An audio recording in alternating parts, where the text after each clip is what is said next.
Parenting tip number 49 is something that I struggle with every single day. And I saw a quote that said, why do we worry, right? We spend so much time worrying about what our child will become tomorrow instead of really appreciating and valuing who they are today.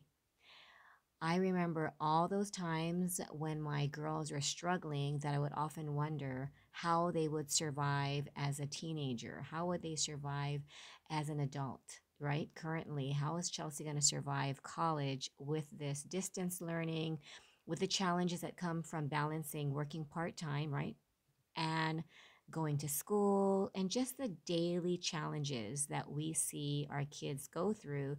And then we question in our minds and worry about what their future life will be as an adult because we just think if they do what they do now, and I've heard moms say, what if they don't, clean their room for the rest of their life? Does that mean that their house is going to be what their bedroom looks like now as a 15-year-old?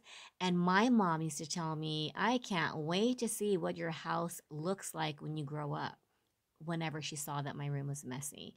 And it affects me today. I feel like I will never be able to ever keep a clean home because of what I heard growing up.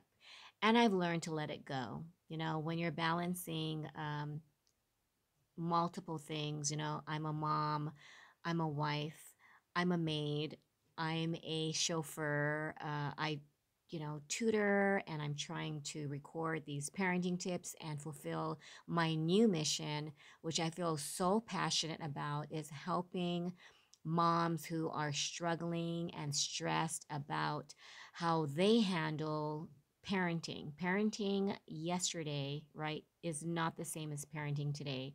And I think we always worried, parents always worried, but I think now we're equipped with more tools and we're learning that, worrying in general will not help.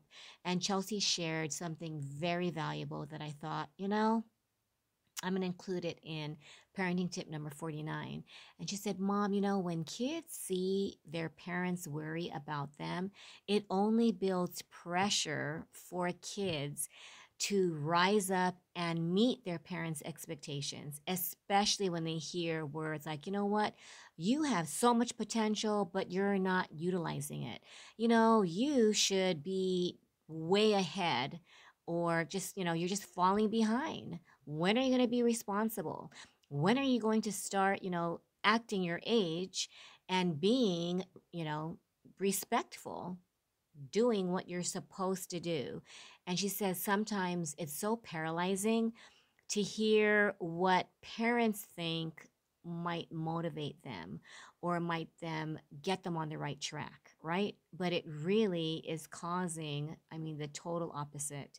Sometimes they'll be rebellious, sometimes it destroys their self-esteem, and sometimes it just puts so much pressure on them to meet our expectations. So I thought parenting tip number 49 is just so enlightening because it's a reminder for me that I have to really watch the words that I use, because sometimes what we feel is something that our kids need to hear actually backfires, and it does not get them to want to fulfill their potential. It doesn't make them feel like, I got to get my act together. What goes into their mind is, I don't know if I'm ever going to get my act together, because the message I'm hearing from my mom is I have all this potential, but I don't know what I'm doing, or what I'm doing is not right. So let's practice really listening to the words that we feel might make a difference in our children's lives, and just pull back a little, practice more faith, less worrying, so that when our kids see that we believe in them, guess what? They'll start believing in themselves. And that's parenting tip number 49. Thank you for watching. Bye.